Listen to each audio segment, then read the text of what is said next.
Et si on donnait un plus grand rôle aux pharmaciens et aux infirmiers? Alors, parmi les très nombreuses contributions que vous nous avez envoyées pour les sujets santé du grand débat, il y en a une qui revient souvent, et même très souvent, c'est le renforcement du rôle des paramédicaux de terrain, de proximité, que sont les pharmaciens et les infirmiers, notamment dans les zones de sous-densité médicale.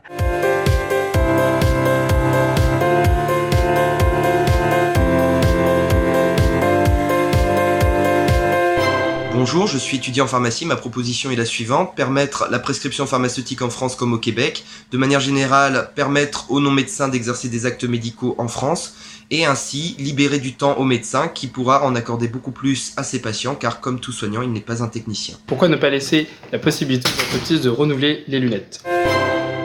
Alors, vous en pensez quoi de ces changements? Le ciel est tombé sur la tête des médecins? Alors, c'est pas tout à fait que le ciel est tombé sur la tête des médecins, parce que ça fait quand même quelques années qu'on se prépare à l'exercice coordonné. C'est juste que là, dans cette loi santé, ça a été fait en dépit du bon sens.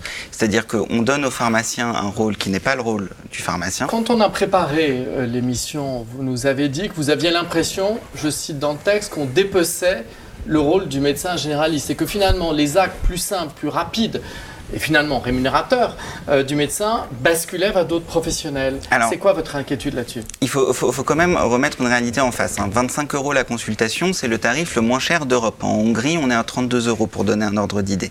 Donc c'est un bon pays. C'est un très bon pays. Je ne sais pas pourquoi je l'ai cité, mais ça doit être inconscient. Donc le médecin généraliste, pour 25 € peut examiner des patients de plus en plus complexes, chroniques, chronophages, où il y a un vrai champ d'expertise qui est important. Comment s'en sort-il financièrement si, en effet, on lui enlève également les actes qui sont plus rapides? Si on veut faire n'importe quoi et faire en sorte que on délègue des tâches simples pour qu'après les patients... Ils ne vont pas faire n'importe quoi, les pharmaciens. Non, bien évidemment. Chacun ici, dans ce territoire de santé, a de la place pour travailler. Je pense qu'il y a du travail pour tout le monde. C'est simplement que sur certains territoires, il y a aussi des médecins qui nous disent « Moi, j'ai pas le temps de vacciner. Faites-le ». Franchement, faites-le, parce que j'ai autre chose à faire. Ça veut dire qu'il faut qu'il y ait une entente, mais visiblement, l'entente, elle ne marche pas à tous les coups. Dans votre territoire, comment ça marche en Ile-de-France, Cédric Arcos? Au niveau local, il y a une telle pression en termes d'accès aux soins et d'efficacité, et puis surtout, les gens se connaissent, que finalement, très vite, on évacue un certain nombre de faux procès et qu'on dégonfle beaucoup de réalités. Quand on regarde en fait les gens, le pharmacien, le médecin, l'infirmier, le kiné, etc., c'est des gens qui se connaissent, qui ont en revanche besoin d'un cadre pour pouvoir travailler. Quand je dis un cadre, c'est un cadre organisationnel. La loi de santé apporte une réponse, les CPTS, en tout cas un outil. Les communautés professionnelles de territoire de santé. Ils ont aussi besoin d'outils, notamment des outils informatiques, des outils de déplacement, etc. Et c'est là où justement on est là pour travailler très concrètement sur l'amélioration d'un certain nombre de points bloquants dans le système de santé pour l'accès aux soins et pour l'état de santé de la population. On travaille avec les professionnels, eux-mêmes définissent leurs priorités et en fait on va nous apporter un certain nombre de réponses pour pouvoir accompagner leurs demandes. J'aimerais avoir la réaction du docteur Riahi parce que vous avez pris des prises d'opposition fortes dans vos syndicats. Ça fait des années en fait, une trentaine d'années qu'on ne donne plus les moyens aux médecins et notamment aux médecins généralistes d'exercer. Vous avez besoin de quoi? Vous voulez quoi? Mais il nous faut des moyens. La rémunération? Oui, de la rémunération, mais pas pour que ça aille dans notre poche, pour pouvoir être le chef de l'entreprise médicale et pouvoir avoir de manière tout à fait coordonnée avec moi des secrétaires, des infirmiers. Alors, vous êtes les membres de cette équipe sous un chef d'orchestre qui est le médecin? Moi, je voulais dire déjà que les professionnels de santé qui sont formés à l'université ont des compétences propres, au même titre que les infirmiers, et n'agissent pas sous la compétence du médecin. Nous avons porté des amendements qui sont simplement le reflet de ce que font réellement les infirmiers au quotidien, puisque quand il y a des déserts médicaux, il n'y a plus de médecins. Donc il faut bien que l'infirmier se décide et prenne des décisions, en réfère au médecin par la suite, mais au bout d'un moment, il faut qu'il y ait des professionnels qui prennent leurs responsabilités, et les infirmiers sont tout à fait aptes et formés à le faire. On prend l'exemple de la perfusion à domicile. Voilà un très bon exemple. De lien ville-hôpital. Le patient est hospitalisé, il a des perfusions qui sont installées à l'hôpital, débranchées en ville. Qu'est-ce qui se passe?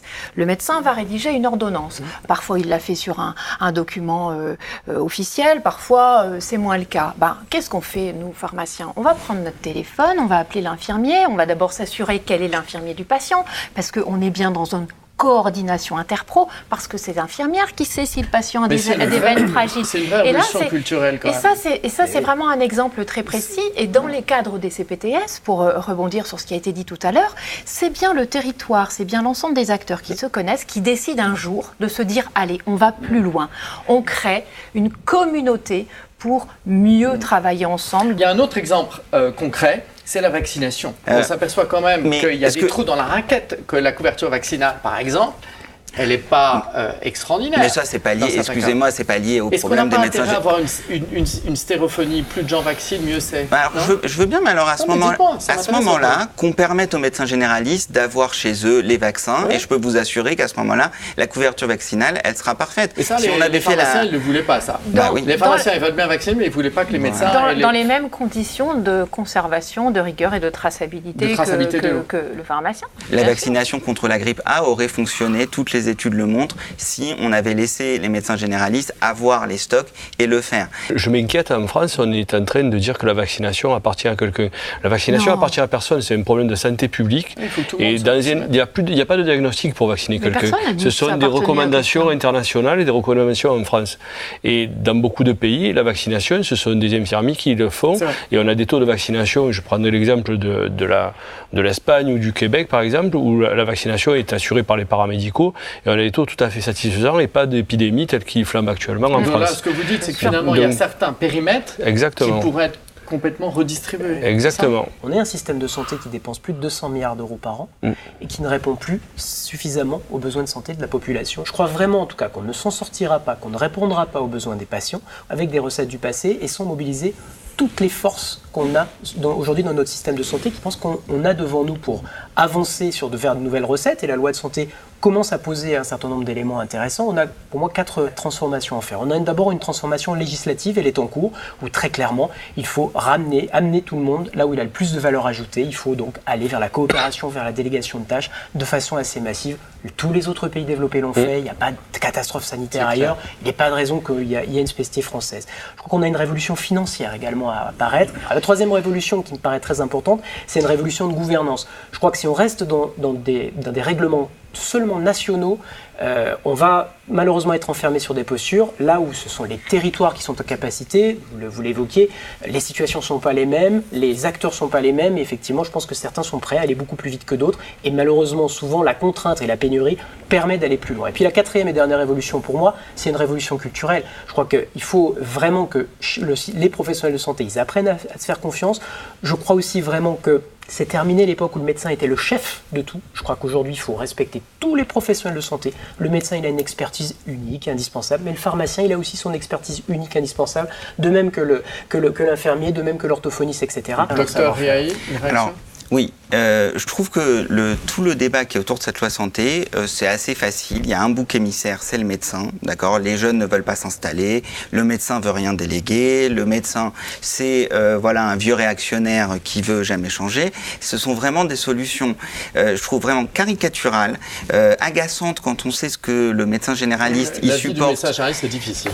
En région Hauts-de-France, il y a un partenariat qui a été signé entre la faculté, l'université d'études de médecine et l'université de pharmacie. Donc, c'est 2 facultés co-signées par les ordres, de manière à ce que les étudiants internes en médecine aillent faire des stages dans les pharmacies, maître de stage, et les étudiants en 6e année de pharmacie aillent dans un cabinet médical, maître de stage. Ça, c'est du long terme. Et ça, oui, mais c'est déjà acté. Et ça veut dire quoi ? Ça veut dire que si un interne vient sur un territoire, un interne en médecine vient chez moi et qu'il apprend à travailler avec les patients du territoire, se rendre compte que tout compte fait, même si c'est à 40 km de la grande ville universitaire, c'est quand même pas si loin, et qui peut venir faire, pas forcément une installation, mais une vacation de 2 ou 3 jours. C'est comme ça qu'on arrivera à dynamiser les territoires. Je crois qu'en tout cas, nous, ce qu'on défend avec vous, c'est la prise en compte des attentes des Français et des citoyens au plus proche d'eux,